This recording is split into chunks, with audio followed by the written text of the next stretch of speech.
Hello students, welcome back to our channel. Students, आज के lecture में हम एक्सरसाइज 1.2 करने वाले हैं। सो एक्सरसाइज 1.2 करने के लिए आपको कुछ बेसिक्स पता होने चाहिए। जो हमारी सेकंड एक्सरसाइज है वो फंक्शंस पे बेस्ड है, तो हमें फंक्शंस की टाइप पता होनी चाहिए कि कितने तरीके के फंक्शन हमारे पास होते हैं। सो हम पहले टाइप करते हैं। हमारे पास एक फंक्शन होता है वन वन फंक्शन, जिसको हम इंजेक्टिव फंक्शन भी बोलते हैं। अब वन फंक्शन का मतलब क्या है? देखो, जैसे आपके पास एक, हमने ये फिगर से मैं आपको समझाती हूँ। ये फिगर में सबसे पहला वाला जो हमारा ओवल शेप है that is of domain, and दूसरा ओवल शेप इज कोडोमेन। अब अगर मैंने फंक्शन लिया, function is equal to 2x, ठीक है। So function is equal to 2x में देखो, अगर मैं यहाँ पे x की जगह 1 डालती हूँ तो 2 इंटू 1 2 आएगा। यानी कि अगर मैं x की जगह यहाँ पे 1 डालती हूँ तो आंसर मेरा क्या आता है? 2। कोडोमेन मीन्स एक रेंज, आप कह सकते हो आंसर जो आ रहा है। देन अगर मैं x की जगह 2 डालती हूँ तो 2 इंटू 2 क्या आ रहा है हमारे पास? 4। अगर मैं x की जगह 3 डालती हूँ तो 2 इंटू 3 हमारे पास आता है 6। अगर x की जगह मैं 4 डालती हूँ तो 2 इंटू 4 हमारे पास क्या आता है? 8। यानी 1 का इमेज 2 बन रही है, 2 की इमेज 4 बन रही है, 3 की इमेज 6 बन रही है, एंड 4 की इमेज 8 बन रही है। तो आप देख सकते हो कि यहाँ पे डोमेन में जितने भी एलिमेंट्स हैं उन सब की एक यूनिक इमेज बन रही है। एक ही इमेज है। जैसे 1 की इमेज सिर्फ 2 ही है, 2 की इमेज सिर्फ 4 है, 3 की इमेज सिर्फ 6 है, 4 की इमेज सिर्फ 8 है। सो आप नाम से ही देख सकते हो 1 मतलब एक डोमेन की एक ही इमेज है। So every element in domain has one and only one image in codomain. जब ऐसा आपके पास फंक्शन आएगा तो आप उसे बोलोगे one function, that is injective function, ठीक है। ऐसे ही होता है मैनी वन फंक्शन। ये भी नाम से देखो, मैनी वन, बहुत सारे फंक्शंस की एक इमेज, ठीक है। सो यहाँ पे देखो, अगर मैं यहाँ पे ये एलिमेंट्स लेती हूँ -2, अगर मैं मानती हूँ ये मैंने मैपिंग की है, ये अगर डायग्राम से मैं देखूँ -2 की इमेज 4 है, -1 की इमेज 1 है, 0 की इमेज 0 है, 1 की इमेज भी 1 है, 2 की इमेज भी 4 है। सो अब देखो यहाँ पे -2 एंड 2 दोनों की इमेज क्या बन रही है? 4। यहाँ पे 1 एंड -1 दोनों की इमेज क्या बन रही है? 1। सो इस फंक्शन में देखो, जहाँ पे एक से ज़्यादा एलिमेंट की इमेज सेम है, सो यहाँ पे लिख सकते हो element in domain has more than one image in codomain. मतलब ये डोमेन में जो एलिमेंट्स हैं, ये डोमेन के एलिमेंट्स हैं, इनकी कोडोमेन में एक से ज़्यादा इमेज है, ठीक है। सो ऐसे फंक्शन को बोलते हैं मैनी वन फंक्शन, ठीक है। फिर आता है हमारे पास ऑन टू फंक्शन, जिसे हम बोलते हैं सर्जेक्टिव फंक्शन। अब ऑन टू फंक्शन का मतलब क्या है? देखिए, अ फंक्शन, ऐसा फंक्शन जो कि x टू y है, is set to be an onto function. उसको ऑन टू तब बोलेंगे if every element of y is the image of some element of x। अब आप यहाँ से समझो, ये आपका x है, ये आपके पास y है, फंक्शन यही है। वही हमने 1 2 3 4 5 एलिमेंट डाले। जब मैंने x की जगह 1 डाला तो यहाँ पे 1 डालोगे तो इमेज क्या बनी? 2। x की जगह 2 डाला, यहाँ पे 2 डाला तो 2 इंटू 2 4। x की जगह 3 डाला तो 3 इंटू 2 6। x की जगह 4 डाला तो 4 इंटू 2 8। यहाँ पे 5 अगर मैं डालती हूँ तो 5 इंटू 2 10, तो इधर है ही नहीं, ठीक है। यहाँ पे अब आप देखोगे कि मैम ये तो वन फंक्शन बन गया, इसकी भी एक, इसकी भी एक, हर एक की एक इमेज है, तो इसको हम वन फंक्शन भी तो कह सकते हैं? नहीं, वन फंक्शन नहीं कह सकते, क्योंकि यहाँ पे हमारे पास इसकी जो है इमेज, अगर मैं ये 2 4 6 8 आपको फंक्शन देखती हूँ, सो यहाँ पे आप डेफिनेशन पढ़िए। It is set to on onto अगर एवरी एलिमेंट ऑफ y जो है यहाँ पे is the image of some element of x। यहाँ पे हर एक एलिमेंट जो है वो x के किसी ना किसी एलिमेंट की तो इमेज है। यहाँ पे 2 जो है वो किसकी इमेज है? 1। 4 जो है वो किसकी इमेज है? 2। 6 जो है वो किसकी इमेज है? 3। 8 जो है वो किसकी इमेज है? 4।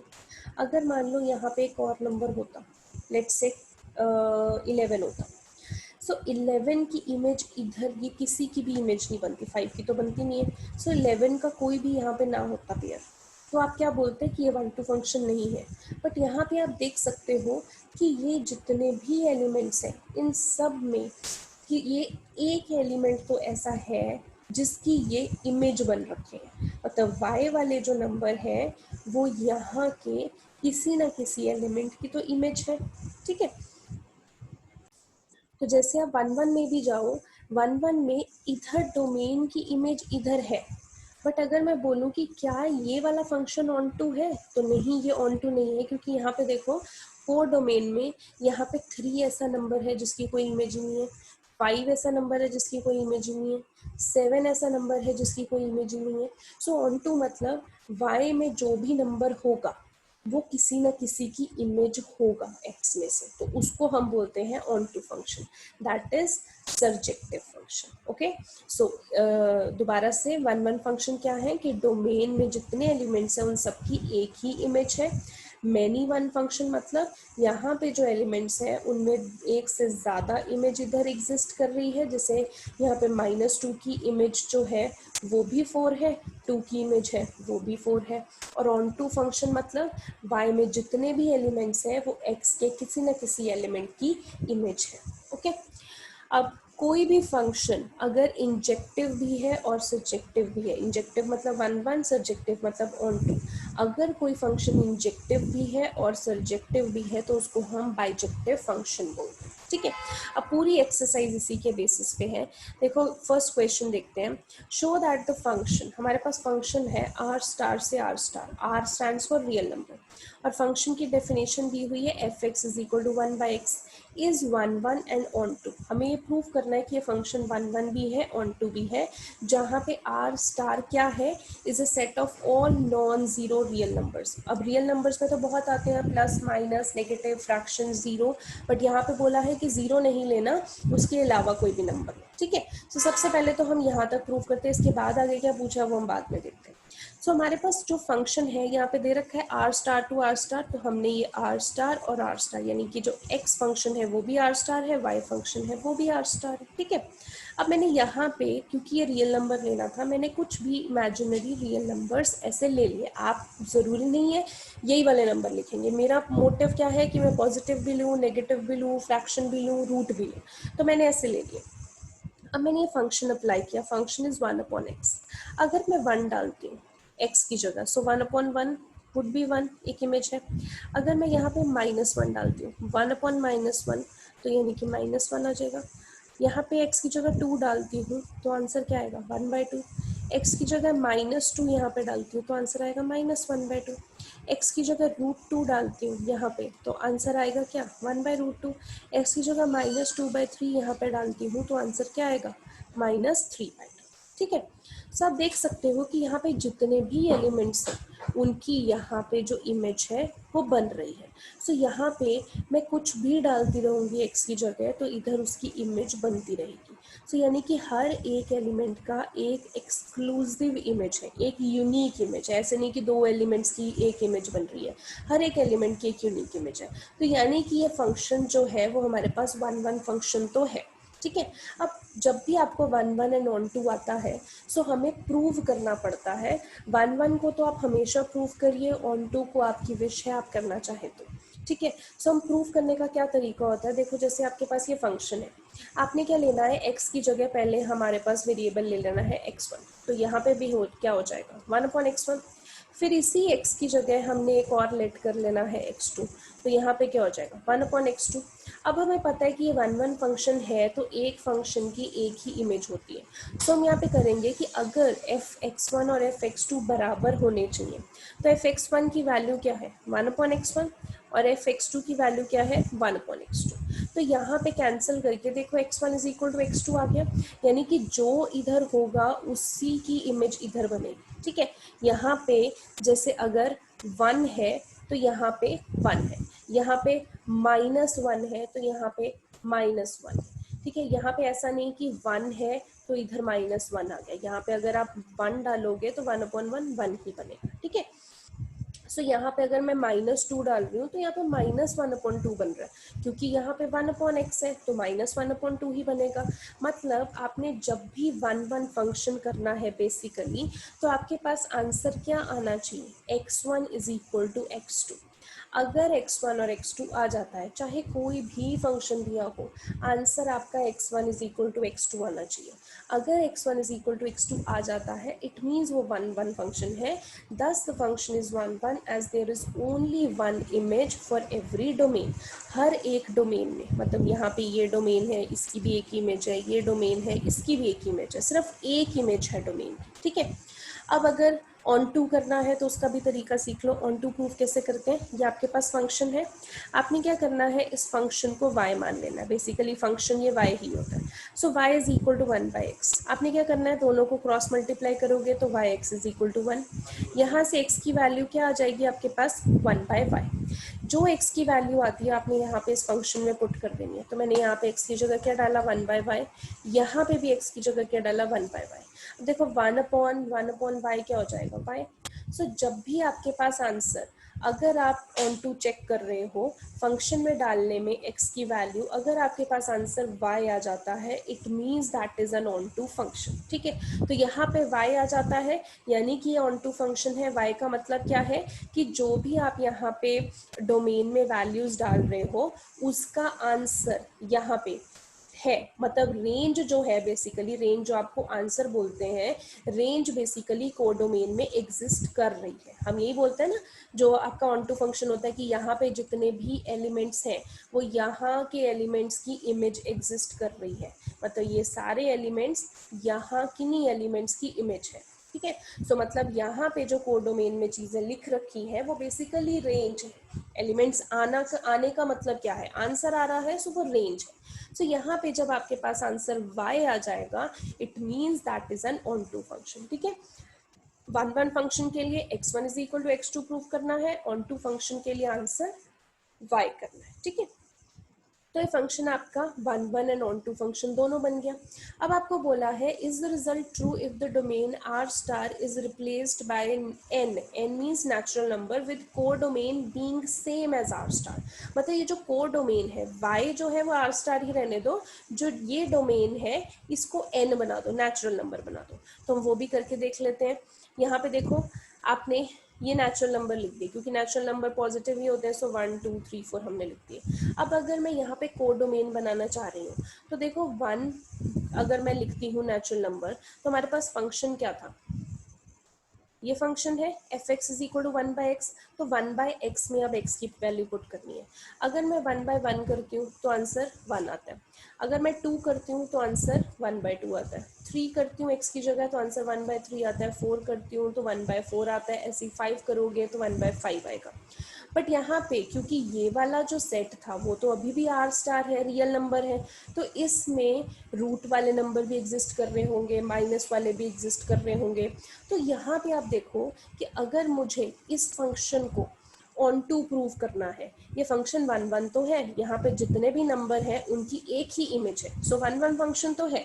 बट ऑन टू अगर प्रूव करना है तो आप देख सकते हो कि इन दो फंक्शंस, जो ये फंक्शंस हैं, ये तो किसी की भी इमेज नहीं है, यहाँ पे कहीं के साथ नहीं रिलेट कर रहे, तो ऐसा फंक्शन तो ऑन टू हो नहीं सकता जो किसी की इमेज ना हो। सो यहाँ पे this function is 1 function but not onto, as every element in the codomain is not the image of the domain. यहाँ पे कोडोमेन जो सेकेंड वाला होता है वो कोडोमेन जो है, यहाँ पे हर एलिमेंट डोमेन में किसी की इमेज नहीं बन रहा। जैसे ये दोनों एलिमेंट नहीं बन रहे, ऐसे और भी एलिमेंट्स हैं जो नेगेटिव वाले होंगे, रूट वाले होंगे, नहीं बनेंगे, क्योंकि अब यहाँ पे क्या आ गया, सेट नेचुरल नंबर्स का, नेचुरल नंबर 1 से start. Okay, next question number 2 देखिए, check the injectivity and surjectivity. Injectivity means 1 function, surjectivity means onto function. अब आपको चेक करना है, और आपको फंक्शन दे रखा है नेचुरल नंबर से नेचुरल नंबर, और फंक्शन दे रखा है x²।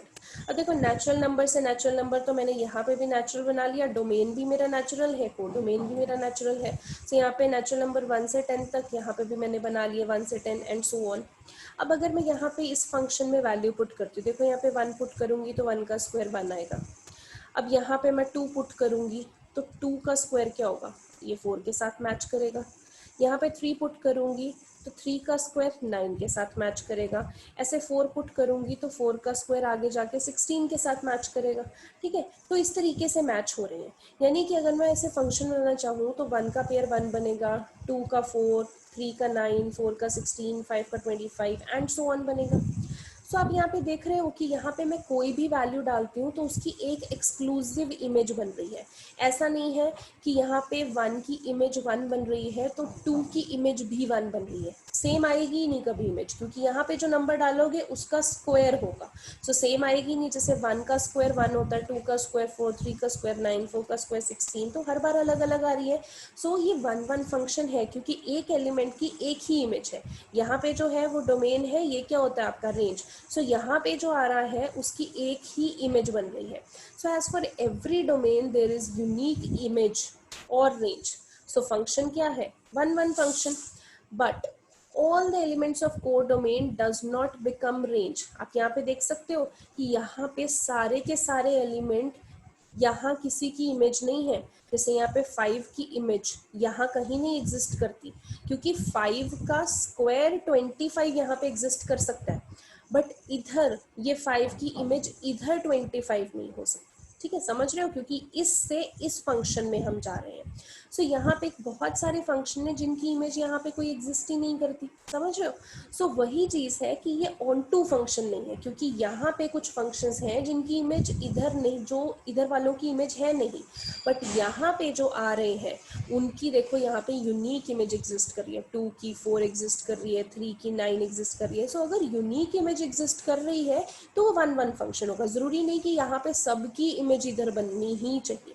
ठीक है, ऐसा नहीं है, बाकी बन तो जाएगी। यहाँ पे देखो 4 का 16 बन जाएगा, 6 का 36 बन जाएगा, 5 का आगे 25 इधर बन जाएगा, तो वो तो बन ही जाएगा। बट यहाँ पे जो नंबर्स हैं उन सब नंबर्स जो हम काउंट करते हैं वो इधर इमेज होगी या नहीं होगी वो हम नहीं कह सकते। सो क्या लिखेंगे, but all the elements of codomain, ये वाला सेट आपका कोडोमेन होता है। All the elements of codomain does not became range.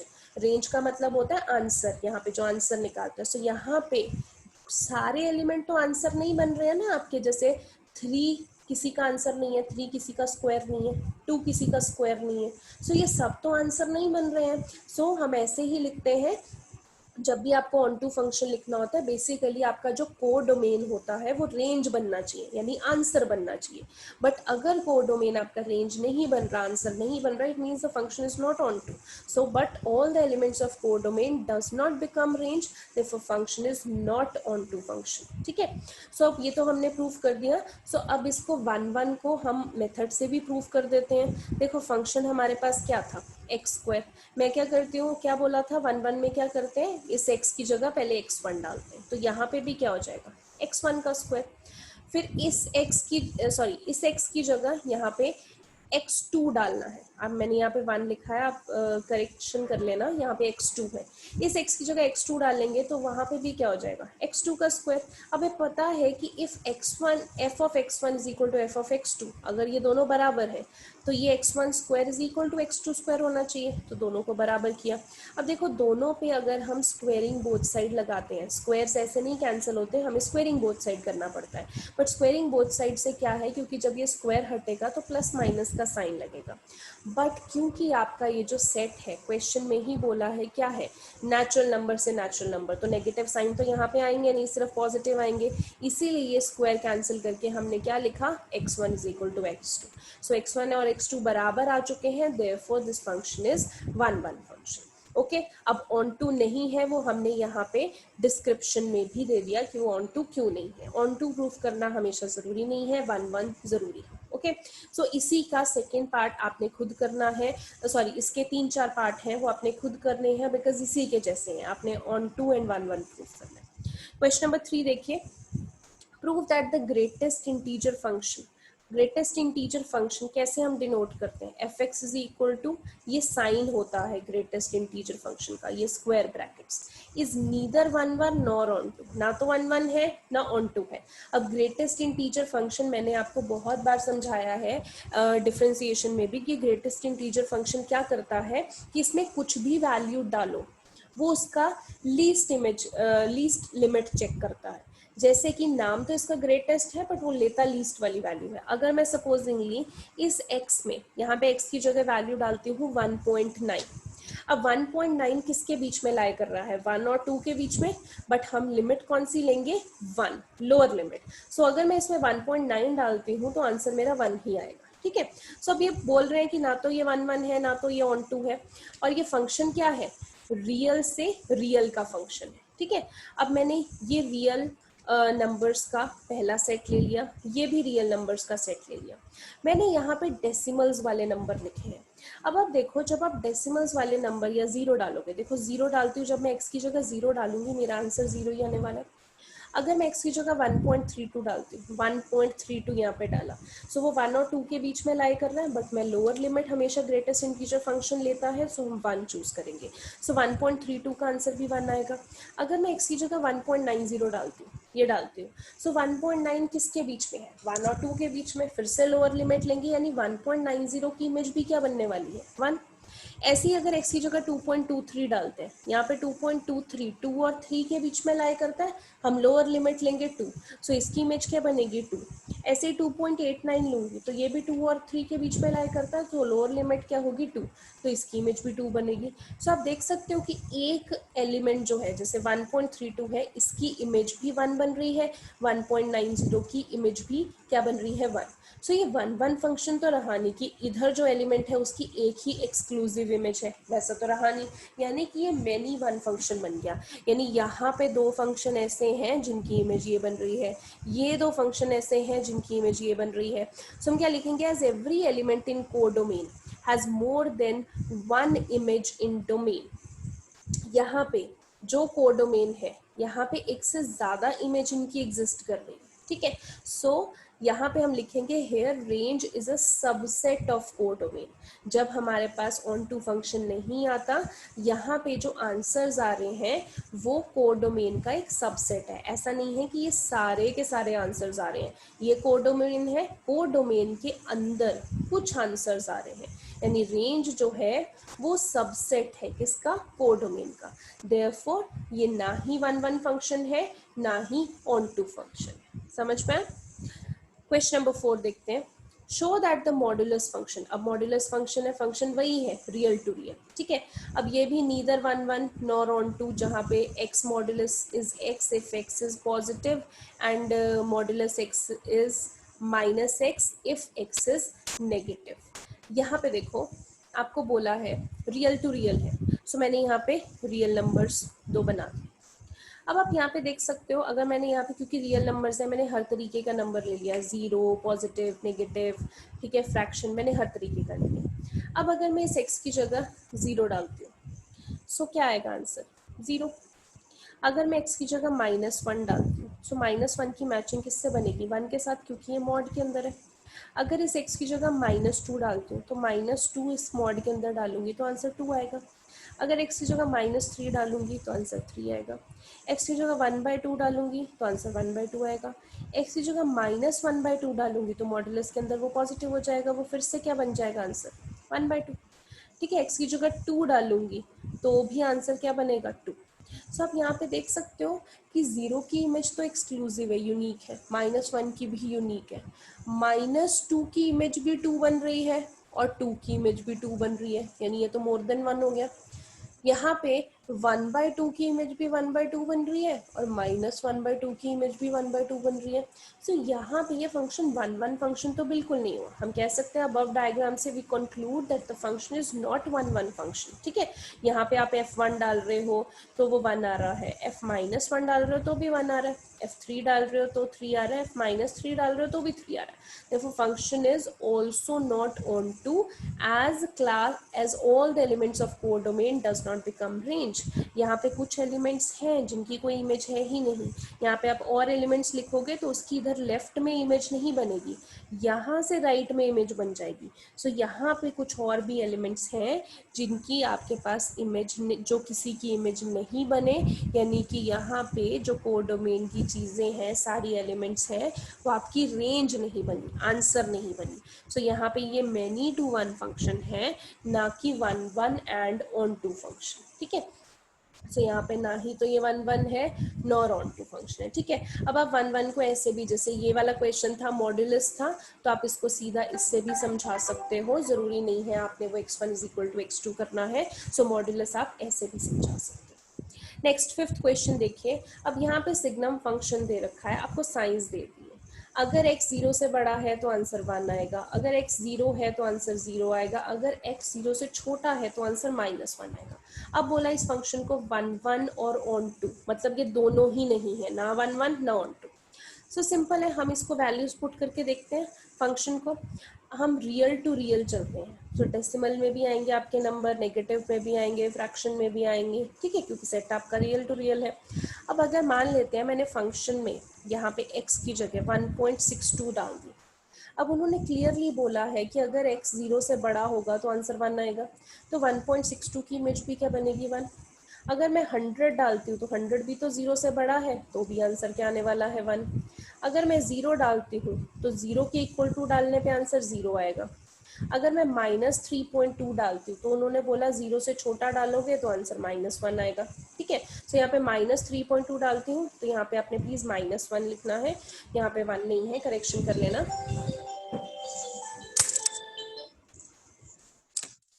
सो इस तरीके से आपने जो है ये वैल्यूज डाल दी। सो आप अभी यहाँ पे क्या देख रहे हो कि अगर आप 1.62 डाल रहे हो तो भी इमेज 1 है, 100 डाल रहे हो तो भी इमेज 1 है।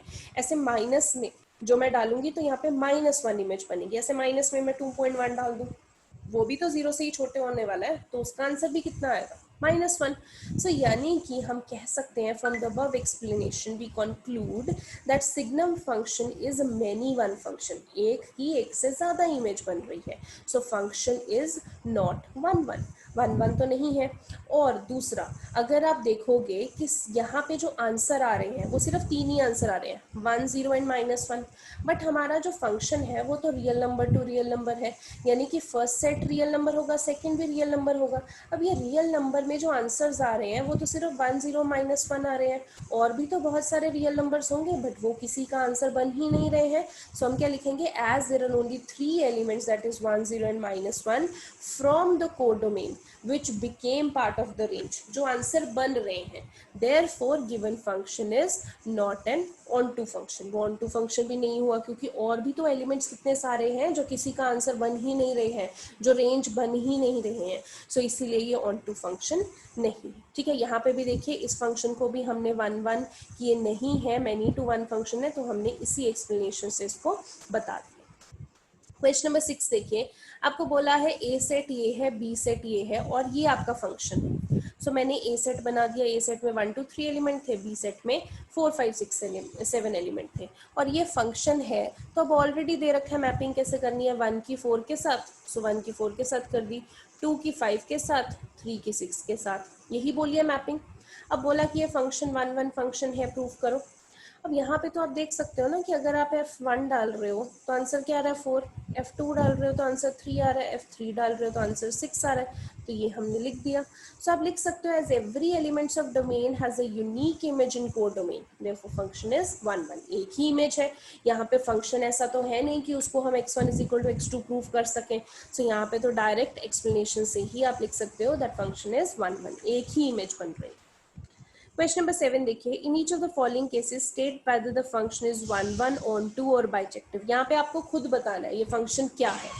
सो अगर मैंने फर्स्ट पार्ट लिया जैसे real number two real number आपका फंक्शन जा रहा है, और फंक्शन आपके पास ये है 3 4x, तो देखो मैंने यहाँ पे भी real number first set domain वाला और को डोमेन वाला भी रियल नंबर, मैंने यहाँ पे कुछ एलिमेंट्स डाल दिए, ठीक है। यहाँ पे जैसे मैंने 0 डाला, अब यहाँ पे आप डालोगे 3 4x, ठीक है, यहाँ पे 0 डाल दोगे जब x की जगह, तो आपके पास आंसर क्या आएगा 3, ठीक है। यहाँ पे क्या है कि जब भी मैं ये एलिमेंट्स लिखती हूँ तो जरूरी नहीं है सिर्फ इनके आंसर्स ही यहाँ पे लिखने हैं, आप इधर रियल नंबर बना लो और इधर कुछ तो इनके आंसर्स लिख दो, कुछ और एक्स्ट्रा रियल नंबर्स लिख दो, सिर्फ अपने मैपिंग शो करनी है कि कैसे बन रही है। जैसे मैंने x की जगह यहाँ पे 0 डाला तो आपके पास आंसर 3 बन गया। अगर मैं x की जगह यहाँ पे 1/4 डाल रही हूँ तो आपके पास आंसर 2 बना। अगर मैं x की जगह यहाँ पे 3/4 डाल रही हूँ तो आपके पास आंसर 0 आया। x की जगह 1/3 डाल रही हूँ तो आपके पास आंसर 5/3 आया। ऐसे यहाँ पे और भी एलिमेंट्स आ रहे होंगे जिसके साथ इधर कहीं ना कहीं कोई आंसर बन जाएगा, क्योंकि रियल नंबर है ना, चाहे नेगेटिव आंसर आए चाहे पॉजिटिव आए, कुछ भी आ सकता है। जैसे मान लीजिए यहाँ पे 3 - 4x, अब मुझे नहीं पता कब नेगेटिव आंसर आएगा, तो मैंने इसको लिख दिया 3 - 4x इज इक्वल टू -1, तो हमारे पास x1 आ गया, यानी अगर मैं यहाँ पे x1 डालूंगी तो मेरे पास इधर नेगेटिव आंसर आ जाएगा। अब अगर मुझे जीरो चाहिए कि कब जीरो आएगा, सो मैंने इस चीज को जीरो की इक्वेट कर दी x4/3, यानी अगर मैं यहाँ पे x4/3 लिखूंगी तो इधर मेरी इमेज क्या बन जाएगी, जीरो की। यानी कि इधर भी रियल नंबर है, इधर भी रियल नंबर, यहाँ पे मैं जीरो डालूं, प्लस में डालूं, फ्रैक्शन में डालूं, कुछ भी डालूं, तो इधर भी आंसर क्या आएगा, जो भी आंसर आएगा वो जीरो में हो, फ्रैक्शन में हो, नेगेटिव में हो, बट वो रियल नंबर में तो आएगा। सो हम क्या यहाँ पे कह सकते हैं कि every element of domain has a unique image in codomain. यहाँ पे कुछ भी डालूंगी उसका कुछ ना कुछ तो आंसर इधर आ ही जाएगा जो कि रियल नंबर में इंक्लूडेड होगा। सो ये फंक्शन जो है वो 1 1 फंक्शन है। As all the elements of codomain became range, आप उल्टा भी तो देखो ना, इधर जितने भी एलिमेंट्स होंगे वो यहाँ किसी ना किसी एलिमेंट की भी तो इमेज बन ही रहे होंगे। यहाँ पे मैं नेगेटिव भी लिखती हूँ, वो नेगेटिव भी कहीं ना कहीं आ ही रहा होगा। जैसे मैंने डाला ना इधर -1, सो ये -1 यहाँ होगा, तो इसकी इमेज इधर भी तो कहीं बन ही रही होगी, यानी x इज इक्वल टू 1 पे बन रही होगी। ठीक है, सो यहाँ पे कुछ भी नंबर डालूंगी वो इधर भी बन ही रहे होंगे क्योंकि रियल नंबर है। So this function is an onto function. अब इसको हम उससे भी एक्सप्लेन करके देखें, क्योंकि 1 1 ऑन टू को हम करते हैं। सो 1 1 को करें तो पहले तो ये फंक्शन है, तो हम क्या करते हैं, x की जगह x1 लेते हैं, तो यहाँ पे भी क्या आ जाएगा 3 - 4x1। फिर यहाँ पे x की जगह x2 लेते हैं तो आएगा 3 - 4x2। अब क्योंकि fx1 fx2 के बराबर है तो हमने दोनों वैल्यूज को इक्वेट कर दिया। 3 से 3 कैंसिल हो गया, देखो -4x1 -4x2, -4 से -4 cancel, x1 is equal to x2 आ गया। यानी कि ये फंक्शन क्या है, 1 1 फंक्शन। ठीक है, जब भी आपको ज्यादा वेटेज में आए तो कोशिश करो कि 1 1 एंड ऑन टू को आप पूरा प्रूफ कर दो। ठीक है, आप ऐसे भी लिखो जैसे मैंने ये स्टेटमेंट लिखी है और उसको प्रूफ भी कर दो। सो फंक्शन आपके पास अब ऑन टू प्रूफ करना, तो ये फंक्शन है, हम क्या करते हैं ऑन टू प्रूफ करने के लिए इसी फंक्शन को y के इक्वेट करते हैं। अब फिर क्या करते हैं कि हम x की वैल्यू निकालते हैं। तो देखो मैंने 4x इधर कर दिया तो ये y उधर जाके 3 - y हो गया। अब यही फंक्शन जो है यहाँ से मैंने x की वैल्यू निकाल दी, 3 - y इज इक्वल टू 4। अब क्या करेंगे, ये x की वैल्यू हम यहाँ पे फंक्शन में डाल देंगे। तो फंक्शन x की जगह ये डाला, 3 - 4 x की जगह ये डाल दिया। तो देखो -4 -4 कैंसिल, 3 -3, ये माइनस और माइनस +5 बन जाएगा। सो 3 - 3 कैंसिल, आपके पास y आंसर आ गया। यानी कि जब y आंसर आ जाता है तो this function is an onto function. अब कोई भी अगर फंक्शन 1 1 फंक्शन भी है और ऑन टू फंक्शन भी है तो आप उसको बाइजेक्टिव फंक्शन बोल देते हैं। ओके, नेक्स्ट क्वेश्चन नंबर 8 देखिए, आपको a एंड b सेट्स दे रखे हैं। शो दैट f फंक्शन क्या है, a क्रॉस b से b क्रॉस a तक जा रहा है, such that f a b का आंसर f b a होगा। और ये आपको बाइजेक्टिव फंक्शन प्रूफ करना है। मतलब मेरा पहला सेट क्या है, a क्रॉस b, तो इधर a क्रॉस b है। दूसरा सेट b क्रॉस a है, तो इधर मैंने b क्रॉस ले लिया। अब यहाँ पे कहने का मतलब है कि फंक्शन ऐसा होना चाहिए कि जो दो एलिमेंट इधर डालूं उसका ही उल्टा इधर बनना चाहिए। यानी अगर मैं इधर a1 b1 डाल रही हूँ तो इधर जाके क्या हो जाएगा, b1 a1। अगर इधर a1 b2 डाल रही हूँ तो इधर इमेज क्या बनेगी, b2 a1। अगर इधर a2 b2 डाल रही हूँ तो इधर इमेज b2 a2। और अगर इधर a3 b3 डाल रही हूँ तो इधर इमेज b3 a3। ऐसे ही चलता रहेगा। सो आप देख सकते हो कि यहाँ पे मैं कुछ भी डाल रही हूँ उसका उल्टा तो इधर आएगा ही आएगा, क्योंकि यहाँ पे फंक्शन क्या चल रहा है, b cross a। So as every element of domain has a unique image in codomain, तो फंक्शन 1 1 फंक्शन तो हुआ। और दूसरी चीज आप ये भी देख सकते हो कि अगर इधर b3 a3 है तो इधर a3 b3 होगा। अगर आगे जाके इधर b4 a4 हुआ तो उसकी इमेज इधर a क्रॉस b में क्या होगी, a4 b4। ठीक है, ये भी तो होगी। सो ऐसे ही मैं कह सकती हूँ कि इधर कोडोमेन में जितने भी नंबर होंगे वो इधर किन्हीं न किन्हीं की इमेज जरूर रहे होंगे। So every element of codomain becomes the range. यहाँ पे जो भी है वो किसी ना किसी का तो आंसर इधर का होगा ही, क्योंकि इधर का ही रेसिप्रोकल उल्टा करके हमने इधर लिखना है, रेसिप्रोकल नहीं उल्टा करके। ठीक है। So every element of codomain becomes range. So function यहाँ पे क्या हो गया, ऑन टू फंक्शन हो गया। अब क्योंकि हम 1 1 को प्रूव करते हैं, सो 1 1 हमने प्रूव करना है। सो देखो फंक्शन यहाँ पे क्या है हमारे पास, जैसे हम x1 x2 लिखते हैं, सो क्योंकि यहाँ पे फंक्शन ब्रैकेट में क्या है ए बी, सो यहाँ पे मैंने क्या लिखा, x1 लिखने के लिए a1 b1 लिखा, ए बी नहीं, तो उसका आंसर क्या होगा, उल्टा आएगा ना, b1 a1। ऐसे अगर मैं फंक्शन a2 b2 लिखती हूँ तो उसका आंसर b2 a2 आएगा। अब हमें पता है कि function a1 b1 function a2 b2 के बराबर है। अब a1 b1 का आंसर क्या है, ये b1 a1। इधर a2 b2 का आंसर क्या है, b2 a2। तो वो हमने आंसर्स लिख दिए। अब जब इन दोनों को हम कंपेयर करेंगे तो यहाँ का जो b1 है वो b2 के बराबर होगा, यहाँ का जो a1 है वो a2 के बराबर होगा। सो इससे क्या है कि हर एक एलिमेंट की एक स्पेसिफिक इमेज है। जैसे हम x1 इक्वल टू x2 करते हैं तो यहाँ पे b1 is equal to b2 आ गया and a1 is equal to a2 आ गया। सो 1 1 फंक्शन ये प्रूव हो चुका है एंड ऑन टू फंक्शन हम पहले ही प्रूव कर चुके हैं। ऑन टू की पूरी डिस्क्रिप्शन देना जरूरी नहीं होता, 1 1 आपको पूरा प्रूव करना होता है। So it is a bijective function क्योंकि ये 1 1 भी है और ये ऑन टू भी है। Okay, question number 9।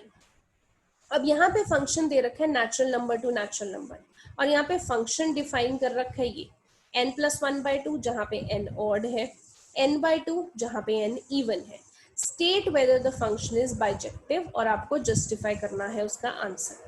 अब यहाँ पे देखो, क्योंकि हमें बाइजेक्टिव प्रूफ करना है और हमें ऐसे रेंज दे रखी है, सो हम केसेस लेके चलते हैं। जैसे हमारे पास, क्योंकि हमें 1 1 प्रूफ करना है, सो 1 1 के लिए हम x1 एंड x2 मान के चलते हैं। सो अब क्योंकि यहाँ पे दो केस है ऑड एंड इवन का, तो मैंने मान लिया कि पहला केस लेते हैं कि x1 x2 ऑड है, दोनों ही ऑड है, तो fx1 fx2 के बराबर होता है अगर हमें 1 1 प्रूफ करना है।